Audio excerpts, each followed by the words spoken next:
All right, thanks everyone for showing up. We have tonight our evening of Irish poetry, and it's going to be fantastic. Oh, look at the crowd. It's a good crowd. It's going to be good. Yeah, all right. You guys probably see we have 5 amazing speakers tonight. We're going to start off with Luke O'Donoghue. Luke is actually a Fulbright Scholar Award winner from Ireland, from County Cork. Yes. Coming over here, he's here for the year teaching Irish language and teaching us all kinds of crazy stuff, to be honest with you. But he's going to get going really quick. Luke, thank you very much. Take it away.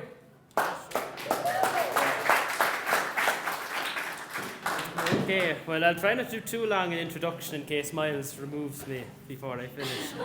But I was asked to do one in Irish, and I know most people mightn't understand all the words, so I thought I'd pick one where the sounds would speak for themselves.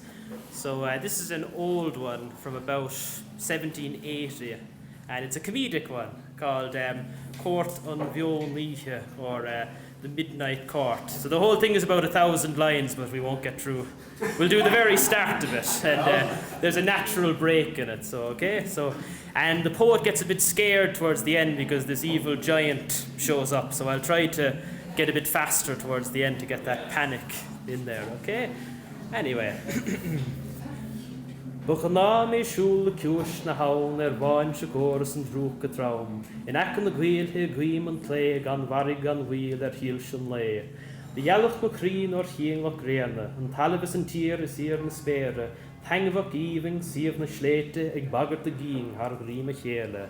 The Gaelach an críve crían na ciante, catte gan rílú liente de fiente, an séhlach sharv gan severus, diachach tamil har varan na ghuilthe, lachans na scoonte chuan gan kyo, is an aller húd si gúsach leo. Na héist le maier ag airi an arde, persim rair go taisach tarvach, dach an locha agus gorm na dawn, na tach go tolagach tornach traum. Je gien na green go mairach móver, is leamnach elte gwil him honger, Géimrach gairchas rairchar flóite, trianra gair is Reinhard rompa. Madni név an spéir gan hio, hí cansrón réan na queir teo, sí gofach an séhir tréis na híthe, is obar an léis an réimpa sínte, hí de lór créamh dhéagim hímpel, firchan is fér agus léadach tíavlam, glas rafáis is blách is líne, scapach an fáin ach ráitach smuinte. Hí mé cortha is an colm récha, hín mé hormar corm sa véarglas, in accan na graun na deanta tríse, takelim cheann is ma hanlí sínte. Cheangil ma flúgad lú le chéile, gramathe dúnta lúglas níalta. Is maigad an polathe ó chuilige sásta, I dairh dulig mé an chuilige chráite, de chorig, de lawn, de foul gehéme, im cholige traum gan bheawr gan érim, and this is the part where the giant comes into it. Bocharad mo chuan nor chúla chiel me an talamh má górder luascin himpel, anathe dúigus fúdach fiach is callachan chuing, tortan tínte, Shillad an húl dar haulius de knock me chuam de ciúsin chuin, an váslach volagach cholagach haisach ná cholagach virgach haidach, héir de ceart má ves me dírach séanú seachtach lachtas fuilach, Perse bachta brachtig sriele, lesen tlable drabdes riebel, bevor, beweer, bevierne fechend, soos ne herden kreegte kremach, bannige counter, skoude seelte, a driddes droundel mounted meerskrach, a riegach ma beleider liefe, a beam alive is laanstaf inte, is kore praes ne ware spieke, is kook de bailen aarder skriefe. A dort gedirgach dokle dane, muskel korrige chollete grane, is durch de lieve schiente tlieste, is kort na see is na mielte trielan. Ni kort gan acht, gan racht, gan riel, na kort na grach, maar tlach to riel, an kort so gloes so thuurtje sheve, a kort na drua, na moe, is na mehe. And that's the opening of the poem.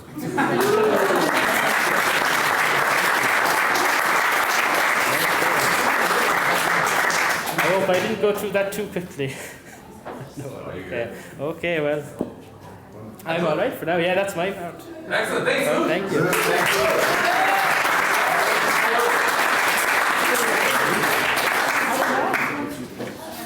I hope you guys all got that. Our next speaker, Erin White. She is a Missoula native. Went to the university, Master's of Fine Arts in Poetry, deeply involved in the poetry and the literature scene in Missoula. But she's our next speaker, so Your time is up. Come on up.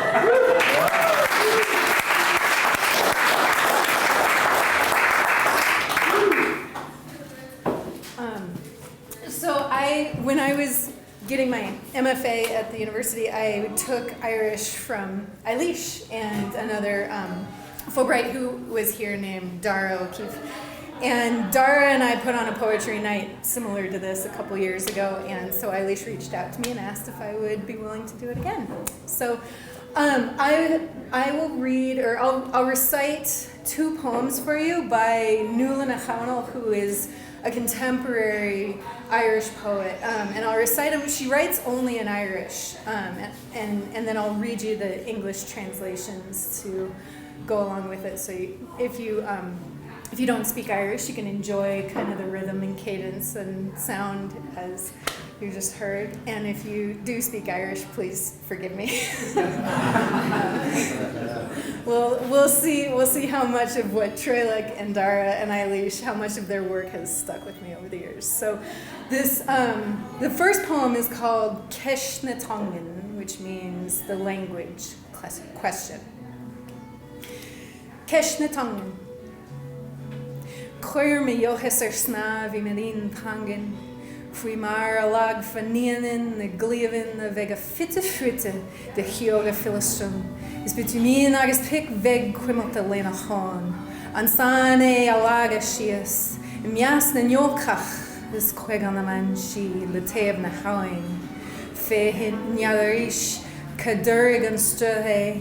Féhin dalavíis an vorfid in the Erin. So, now I have to take off my glasses and find the right page. Ceis na Tongan, the language issue, translated by Paul Muldoon, who's also a contemporary of Nuala na Chawnal's.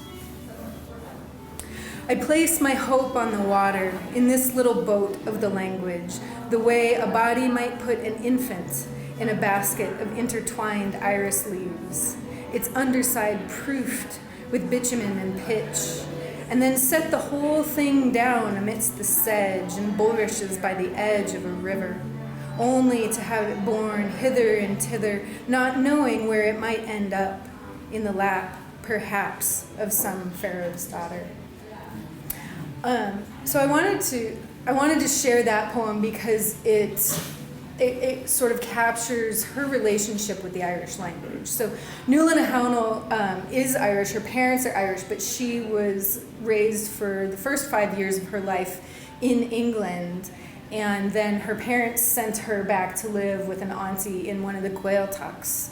And so she was raised really from an early age with the Irish language, and she talks about how she just has no interest, no lyric sensibility, no creative impulse to write in English, and she doesn't even do her own translations. She allows others to translate, where there are some Irish poets, like Biddy Jenkins, who prohibits translation of her poetry into English because of the history of colonization of the language on the Irish language. Biddy Jenkins lets people translate into French or German or other languages, but she will not allow translation into English. But Nuala na Chawnal, for us English speakers, it's fortunate we do get some of her translations. And this one in particular, she uses that metaphor of like Moses being placed into the basket and borne down the river. And so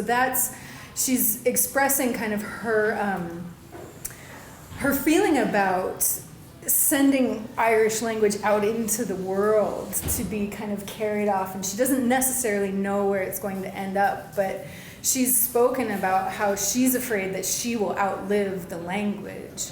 And so just, I think, being here tonight, and thanks to the Irish Studies program, having Fulbright scholars come every year, having Irish language professors at the university and doing things like this, that is this little boat keeping the language moving down the stream, and just anything to have it in ears and hearts and minds, carrying it forward.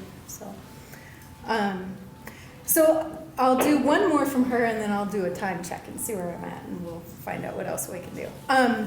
So So the next poem is called Tusa.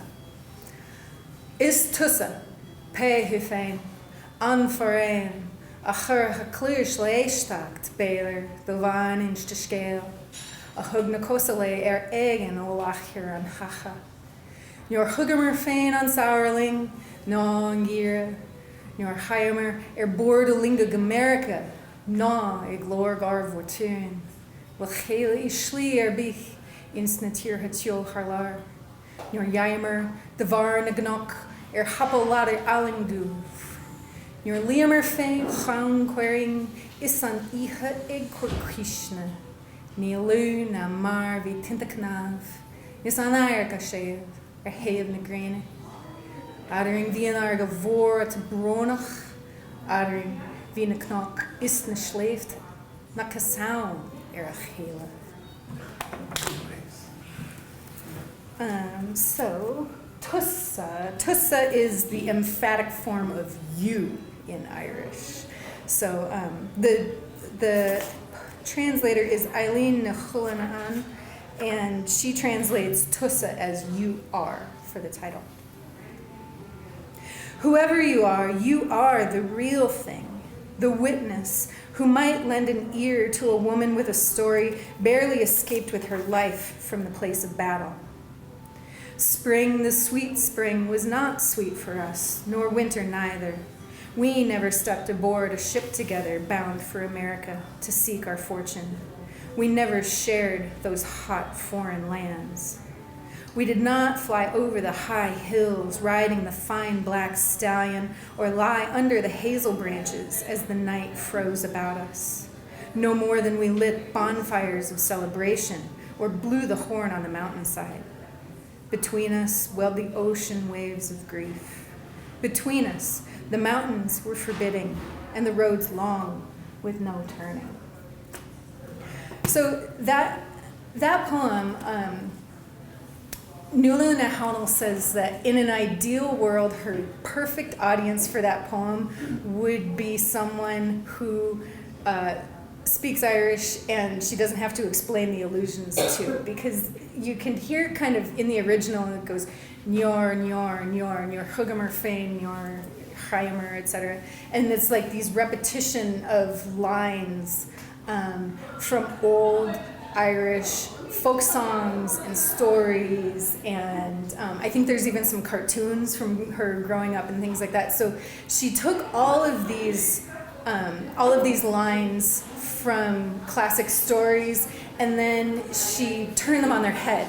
So rather than it being a romance, it's obviously not a romance. It's, it ends up like a little bit bleak, but she's kind of subverting what those original stories do, and I think she's in interviews I've read, and there's a great YouTube video of her reading that poem at UC Dublin in the archives, and then she kind of talks about it, and she talks about how she likes to play with it as a way of putting pop culture on its head and turning things around a little bit. So she likes having those kind of inside jokes with people who are native speakers of the language. So where are we at on time? What am I? You got about 3 more minutes. Okay. Yeah. I'll read one more. Another contemporary Irish poet who she writes both poetry and prose, and she writes mostly in English, but she does also write in Irish. She is fluent in Irish. Deirdre na Grifa.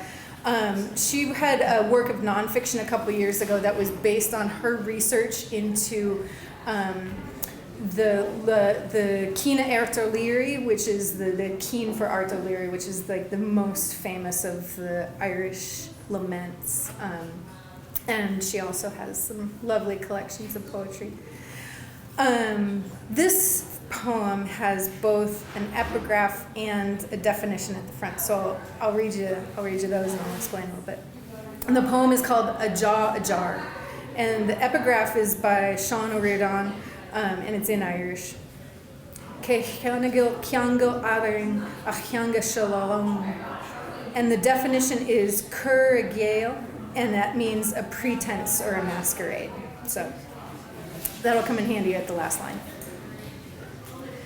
Suppose you hold a jawbone so old that its chin has split.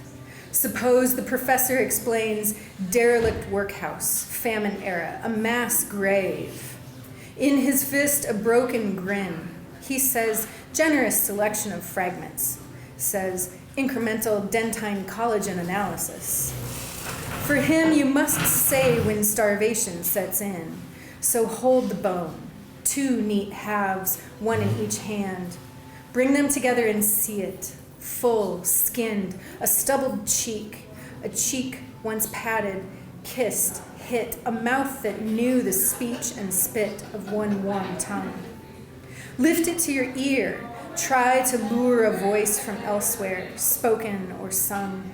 You wish you could return to it, a word that once echoed through its hollows, but your voice catches in your throat.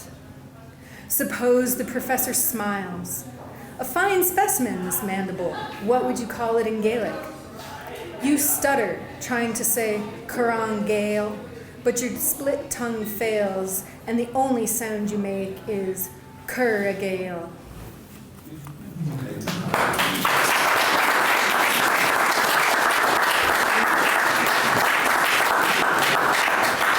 I was going to get everyone in. And I know Miles always runs a tight ship, but let's get everyone in the Irish poetry room. Come on in. Looks like word got out of this thing, huh? This is amazing.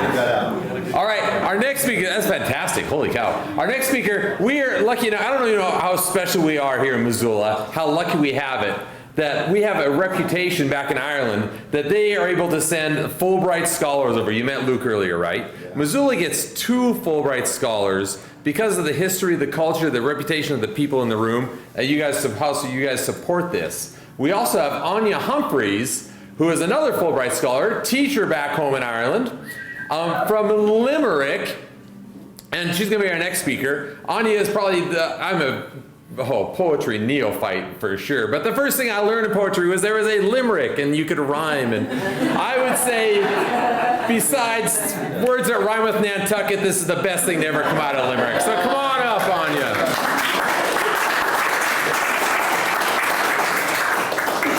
Díomh is Misha Aine Humphreys, and I'm so delighted to be here tonight, and thank you to Grizzly Hurling and the Irish Club for organising this amazing event. It's so nice to see so many people.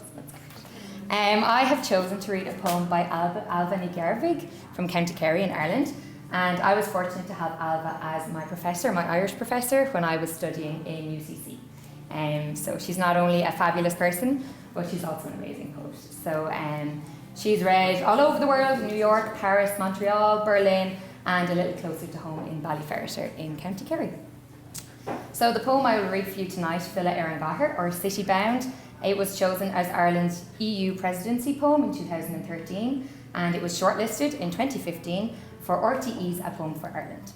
And Fuishav Ayotsa, meaning I will find solace, is referenced in the poem, and this is the title of a poem some of you might know, written by the late Martino D'Aroin, in which he describes the joy in returning to his home in Inishmore. So Ní Gaelbhig's speaker, far from the madding crowd that O'Deron longs to escape, actually desperately misses and projects her return to the vitality found in the heart of a city. So I'll read it first in Irish and then I'll translate it in English. So Anocht ag fila dom, blossom alles na cathraach farum, das dom a tasacht, praban an aimshalorach gan ara o gach bala. Imrahalan tranona, ad viam gamus glien ga sketamini onum.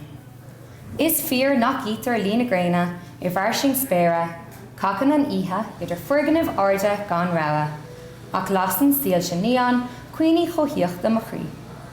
Fuisha viotsa, Green on Galley, Machluas Laharon Trochta. Then in English, City Bound by Alva Ní Gaelbhig. Returning tonight, I can taste the city sweat around me. I like its sweetness. The present tense bounces recklessly off walls in the heat of the afternoon. I admit toxic fumes excite me. Although you don't see the setting sun here in the vast expanse of sky, Night plunges between tall buildings without warning, but neon lights light up the foreign corners of my heart. Fuisha Vayodsa on the moonlit ledge, my ear tuned to traffic song. Gur Mila Magwith.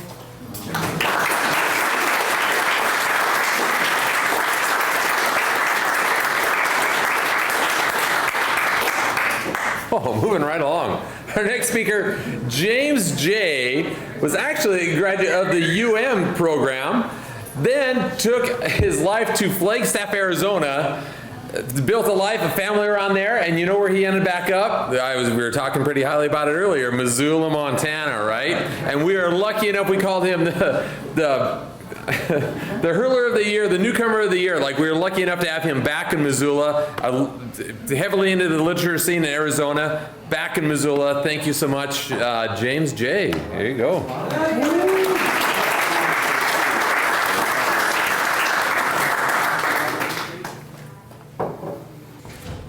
All right. Hello. Good to see all of you. Outstanding. Everyone comfortable? Oh, yeah. My wife and I have been in the service industry for a lot of years, so people being uncomfortable, not having a place to sit, it just bugs us, right? We got to have everyone in. You're coming into the poetry room. So, what I'm thinking for my time is I'm going to read a couple of poems by Yeats. Got a picture of him over here. Yeats is. There's a saying about Yeats that Irish poetry begins and ends with William Butler Yeats. A little unreasonable, perhaps hyperbolic. And obviously we had centuries and centuries before, and we have plenty and plenty going on now.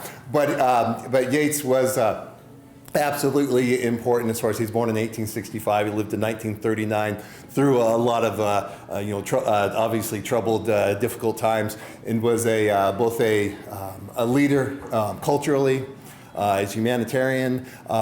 He won the Nobel Literature Prize in poetry, and he served as a senator once the Free State had been formed, right? So I could go on and on, but the main thing that I wanted to mention, because I think Miles told me we've got 4 hours, is that right?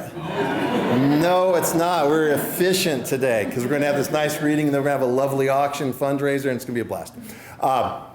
But the thing with Yeats is that he was bold enough, with all his brilliance, to choose Ireland as his subject matter, especially that Western Ireland and near Sligo, near where he grew up. And before him, if you were a serious writer and were going to make it as a big-time poet, your choices were to write about the Greeks or the Romans, right? Classical literature, you think about Keats, Shelley, Ode on a Grecian Urn, and these things that we read in high school, right? But he was bold enough to choose Sligo as his beginning point. So I'm going to start with one of the poems from that area. The Lake Isle of Innisfree. I will arise and go now, and go to Innisfree, and a small cabin build there of clay and wattles made. 9 bean rows will I have there, a hive for the honeybee, and live alone in the bee-loud glade. And I shall have some peace there, for peace comes dropping slow, dropping from the vales of the morning to where the cricket sings. There midnight's all a glimmer, and noon a purple glow, and evening full of the linnet's wings. I will arise and go now, for always night and day I hear lake water lapping with low sounds by the shore. While I stand on the roadway or on the pavement's gray, I hear it in the deep heart's core. Isn't that wonderful? William Butler Yeats, yeah, we can applaud for Yeats. I know he's not around, but his ghost is. So, yeah, the bee-loud glade. I absolutely love it. You can get that feel for how valuable Western Ireland was for William Butler Yeats. This other one he wrote relatively early also in his career, but he's speculating, he's imagining when he becomes old and how he'll look back on his past, right? When you are old. When you are old and gray and full of sleep and nodding by the fire, take down this book and slowly read and dream of the soft look your eyes had once and of their shadows deep. How many loved your moments of glad grace and loved your beauty with love false or true? But one man loved the pilgrim soul in you and loved the sorrows of your changing face. And bending down beside the glowing bars, murmur a little sadly how love fled and paced upon the mountains overhead and hid his face amid a crowd of stars. That's a love poem, huh? There we are. So,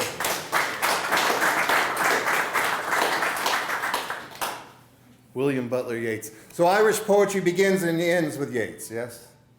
No, and he wouldn't even say that, right? That wasn't even the whole point. He was building, constantly building, right? So I did want to switch to the poet that came to be known after Yeats, and that's Patrick Kavanagh. I had a chance a few years back to spend some time in Ireland to do some readings in Dublin, to interview a great poet in Belfast named Dennis Grieg and sort of work through that area there. I was traveling with a guy named Jackson Leonard, who was the cameraman and taking care of all the technical stuff for these interviews and readings. And we were in Dublin near Trinity College there, and kind of hanging out in one of the bars nearby, one of the touristy sort of bars. And there were several Trinity College students that we ended up talking to, and they're asking us our business and what we're up to and that sort of thing. And we gave them a little bit about our business. And I said, yeah, and I think we'll get over to Monaghan. And then the one lad who we'd been having such a great conversation with, all of a sudden he pauses. He stops, he's like, Monaghan? What do they call them in the States? And he kind of taps his head, he's like, hillbillies. They're like hillbillies in Monaghan. All they want to do is get drunk and fight you. And Jackson, again, the cameraman, said, well, that's where my people are from. So that explains a lot about me. So he appreciated the ancestry insight. But Monaghan is there anyone in here from Monaghan? Oh, that's good. That's good. It's safe to have another one then. Okay. Cool.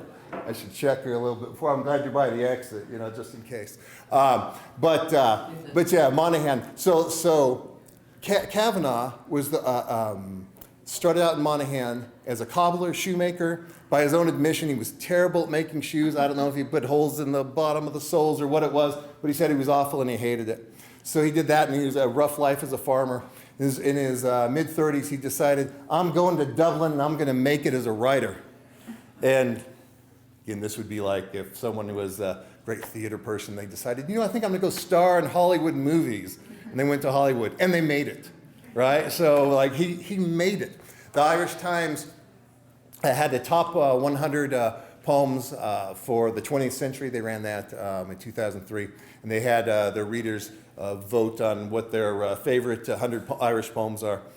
Yeats, as you'd expect, had, I don't know, a dozen and a half, 17, 18. And that wouldn't be unexpected for Yeats to have most of them. But number 2 was Patrick Kavanagh, had 6. The no-good cobbler, not very good farmer, who went to make it in Dublin, made it. So I'm going to read this one, a bit on gumption, I guess it is. And it's called To Be Dead. He had a couple little sonnets here. To be dead is to stop believing in the masterpieces we will begin tomorrow. To be in exile is to be a coward, to know that growth has stopped, that whatever is done is the end. Correct the proofs over and over.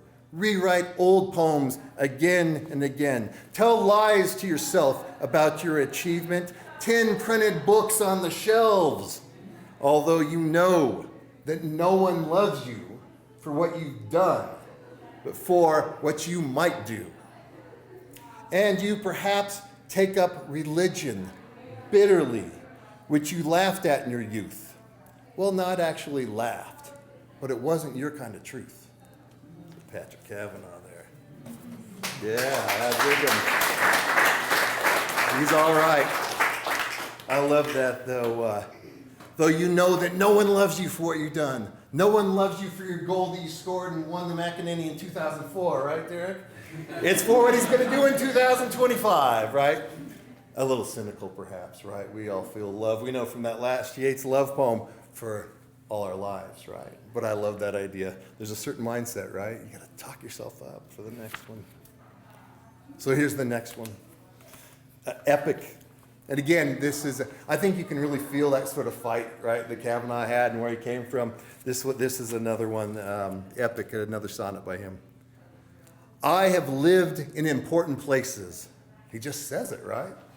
I have lived in important places. Why not? Times when great events were decided. Who owned that half a rood of rock, a no man's land surrounded by our pitchfork-armed claims? I heard the Duffys shouting, "Damn your soul!" And old McCabe, stripped to the waist, seeing step the plot-defying blue Castile. Here is the march along these iron stones. That was the year of that Munich bother. Which was more important? I inclined to lose my faith in Ballyrush and Gorton, till Homer's ghost came whispering to my mind. He said, I made the Iliad from such a local row. Gods make their own importance. Right on. I'm gonna get ready to pass over. Miles will do the switching, I guess. But I just want to make sure we got, is Mark Gibbons coming up next? I believe so. That's excellent, because I love reading the Kavanaugh poem in front of Mark, because I tell myself 10 printed books on the shelf and I'm being hyperbolic. My friend Mark Gibbons isn't being hyperbolic. He can see you. So, and then we are going to do a bunch of auctioning of some of those books and that kind of stuff at the end, right? Okay. Okay, cool. All right, then I'm going to go back to my chair. Thank you all so much. Appreciate it.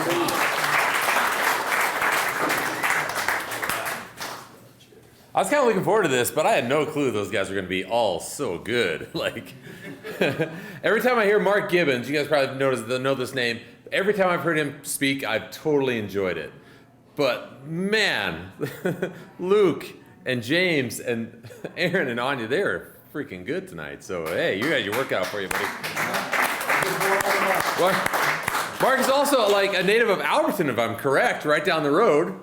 Back here, home in Missoula, I believe master's at the University of Montana. How amazing is that? Right here, right on the other side of town, just an amazing creative home where people just kind of come and they don't learn stuff there, but you begin your knowledge there, right? And then you go out and you grow, and if you succeed, you end up at Western Cider. So yeah, very good job, all right? But yeah, Mark is, I don't know, hopefully you guys got to read some of the biographies we put out there on social media. Mark was actually Montana's 10th ever of all time poet laureate, forever attached to your name. So yeah, you're up, Mark. Thank you very much for making it out for us.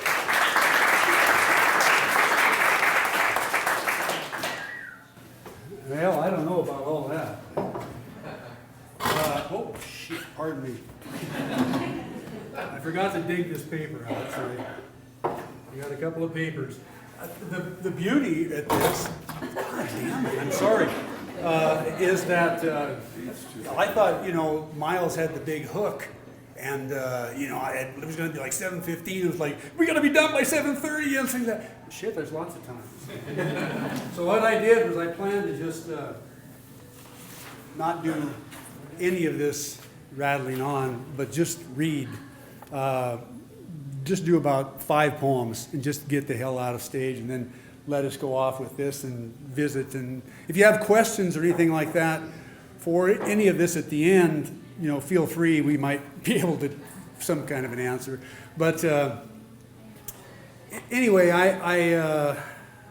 I've viewed this program from afar since its inception 20-some years ago when it landed over here, and I've always wanted to get closer to it, but I don't know if I was just scared or if I was just too busy, but I never managed to get over there. And then I met Gaelach here just a couple of years ago before we were going to make this trip to Ireland. Finally, I was going to go to Ireland. I've been wanting to go to Ireland all my life, and we did it just like a year or so ago. And I met him, and it was like, oh my God, I saw him around town and stuff. Why the hell didn't I try to meet this guy before? He's, as you all know, if you all know him, he's the greatest human being that ever, as my dad would say, shat between two shoes. So anyway, I have a couple poems memorized. I've got 5 I'm going to give to you. And I just tried to memorize this thing, as my friend Mr. James J. over here said. Yeats is kind of where things starts. Well, certainly for any of us outside Ireland is where he starts. And I thought this poem seemed rather timely, written a little over 100 years ago, right after World War I, and kind of felt like it should be heard. It's called The Second Coming by William Butler Yeats. Turning and turning in the widening gyre, the falcon cannot hear the falconer. Things fall apart, the center cannot hold. Mere anarchy is loosed upon the world. The blood-dimmed tide is loosed, and everywhere the ceremony of innocence is drowned. The best lack all conviction, and the worst are full of passionate intensity. Surely some revelation is at hand. Surely the second coming is at hand. The second coming. Hardly are those words out when a vast image out of Spiritus Mundi troubles my sight.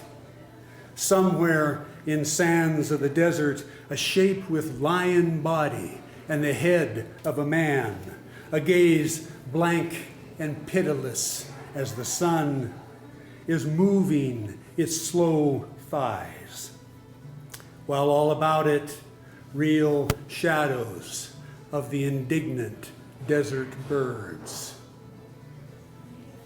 The darkness drops again, but now I know that 20 centuries of stony sleep were vexed to nightmare by a rocking cradle. And what rough beast, its hour come round at last, slouches towards Bethlehem to be born.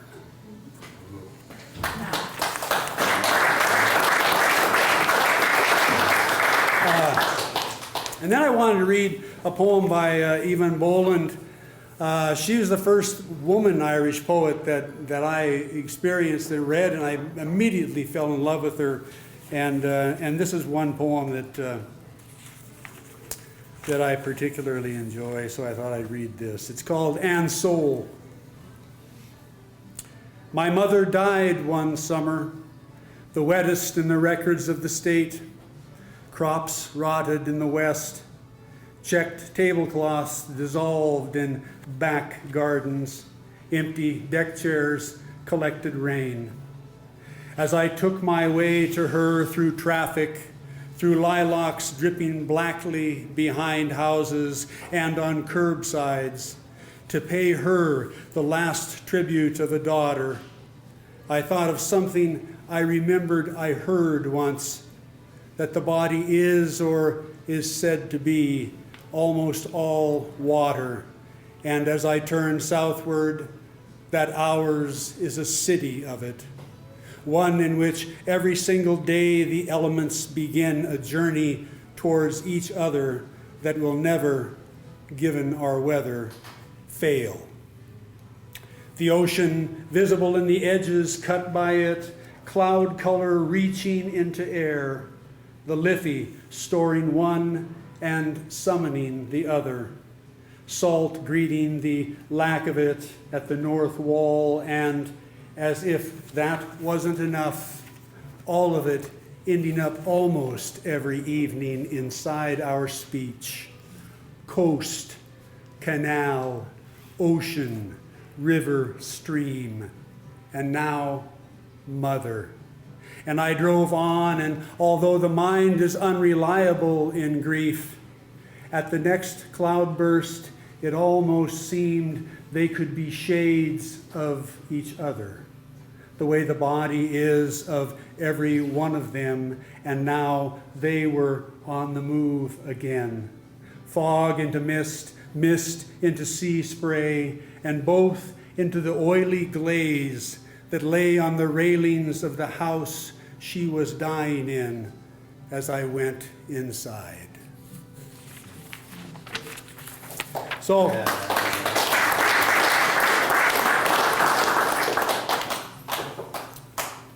and this one is kind of like a greatest hits program.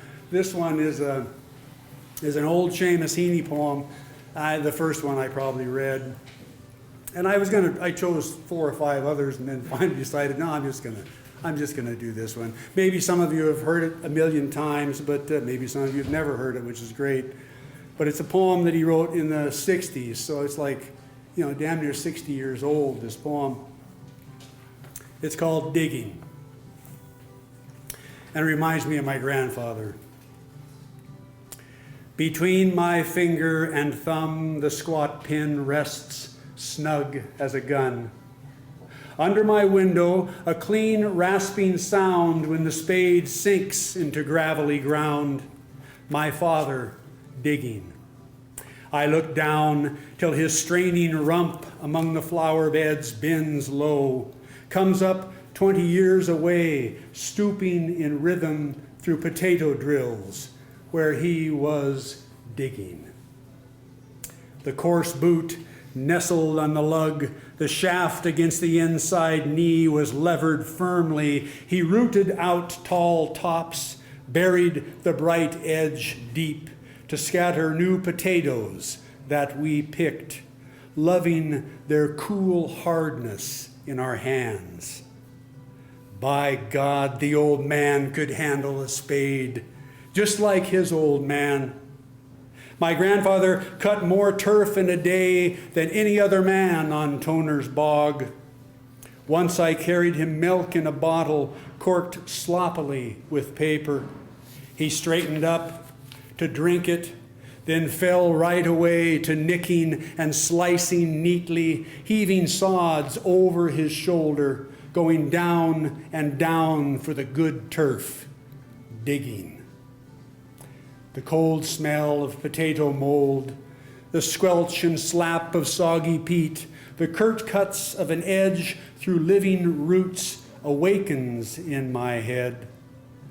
But I've no spade to follow men like them. Between my finger and thumb, the squat pin rests. I'll dig with it.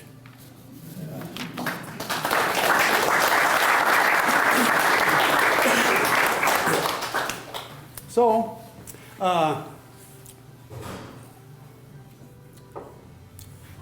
in that tight schedule that I was talking about earlier, back-to-back poems, I wanted to bring this full circle in a way because I wanted to bring it back here. And so I thought I would do one that is of a Butte poet by the name of Ed Leahy, who was a good friend of mine, and one hell of a poet. So I was going to do this poem that Ed wrote, and Ed called this poem his Ars Poetica, his poem on poetry. And he wrote this poem for his father, Big Ed. And Big Ed was like about this tall, and Ed's just much higher than me. But so it's called Gimp O'Leary's Ironworks. And Ed used to say when he'd read this thing, you can read that 2 ways. Gimp O'Leary's Ironworks or Gimp O'Leary's Iron Works. Okay. All right. So anyway, Gimp O'Leary's Ironworks by Ed Leahy. You hear a lot of lies about O'Leary, but he could seal a crack in steel no matter what the size. His arc welder would strike white fire, and a bead of blue-black rod would slide along between cherry streaks, and acrid smoke would curl away to leave clean, married steel not too frail or buttered up, but straight and strong, hard as mill-forged rail. Now you might say, don't use that example as a metaphor for poetry. Welding is a matter of utility. And you'd be right. Still, I remember the look on his face when he'd lift his great helmet and sneak up on the finished job with his unprotected eyes. It was always between him and the piece of steel, a struggle of molecules and will. Often others would say to him, "Damn good job," or some such thing. And if it was, he'd grin and look again, as if he thought the natural light would show a flaw or bridge that didn't fuse. Convinced, I guess, that in his struggle with the steel, he could seldom really win. He knew perfection could conceal the wound beneath the arc of his art. I liked him for that. And ladies,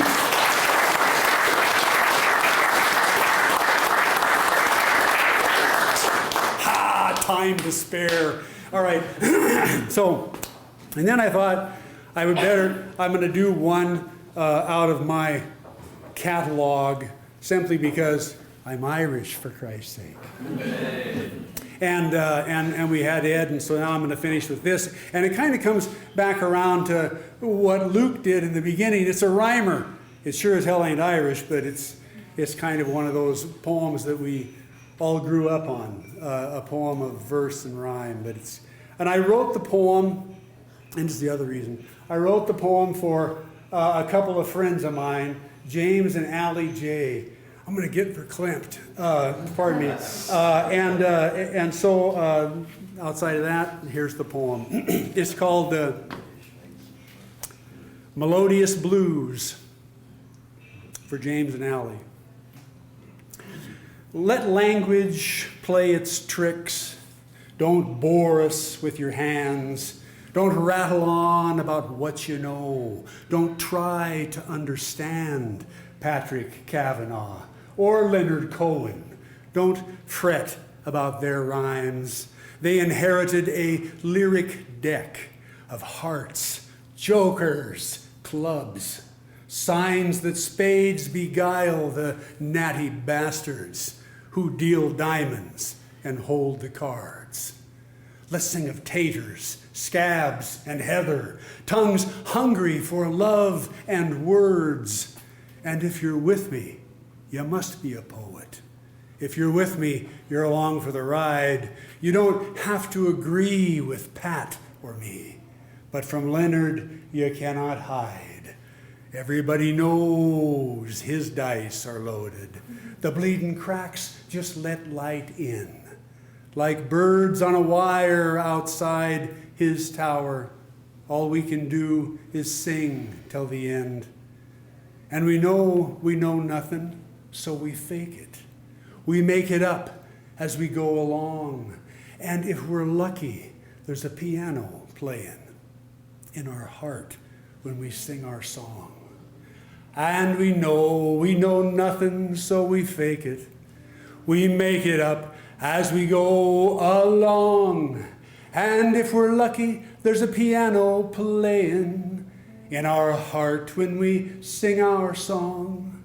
And if we're lucky, there's a piano playing in our heart when we sing our song. Thank you. Thank you very much. Thank you. Thank you for inviting me.